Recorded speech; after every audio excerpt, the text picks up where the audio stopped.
Саламатсыздар ма, оқушылар? Бүгін біз мәтін мазмұны бойынша пікір білдіруге бағытталған сұрақтарға жауап беріп үйренеміз. Бағалау критерийі: мәтін бойынша пікір білдіруге бағытталған сұрақтар құрастыру. Қойылған сұрақтарға нақты жауап алу. Бірінші тапсырма: өлеңді мән беріп тыңда. Пайымдау бөлігін тап. Ау, түйе құс, неге сонша сұстысың? Түйемісің, құспысың?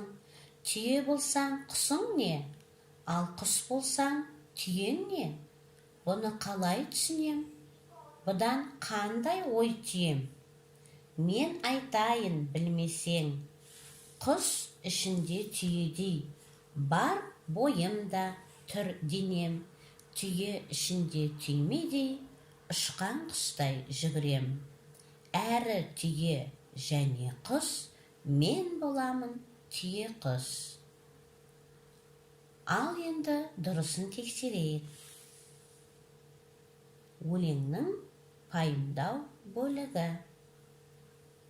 Мен айтайын, білмесең. Құс ішінде түйедей, бар бойымда түр денем. Түйе ішінде түймедей, ұшқан құстай жүгірем. Әрі түйе және құс, мен боламын түйе құс.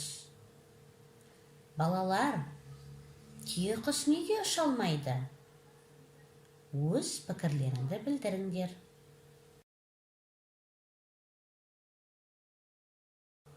Түйе құс ірі құс түріне жатады.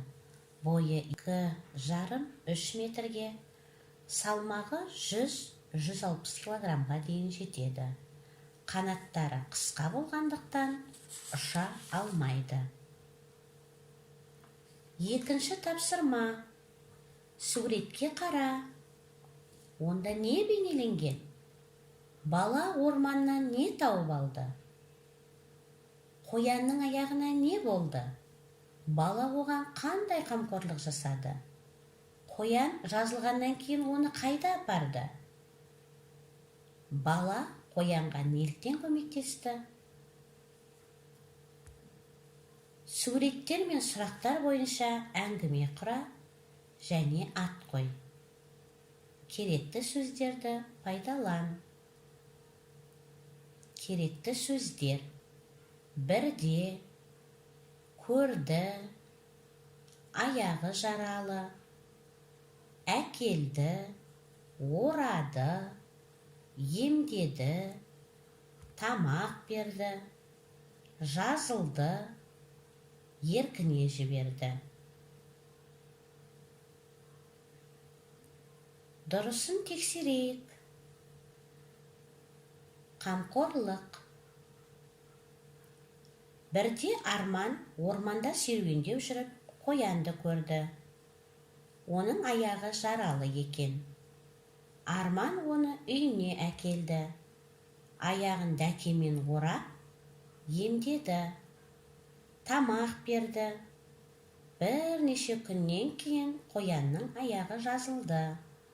Арман қоянды орманға апарып, еркіне жіберді. Үшінші тапсырма: көп нүктенің орнына тиісті әріптерді қойып, жұмбақты шеш.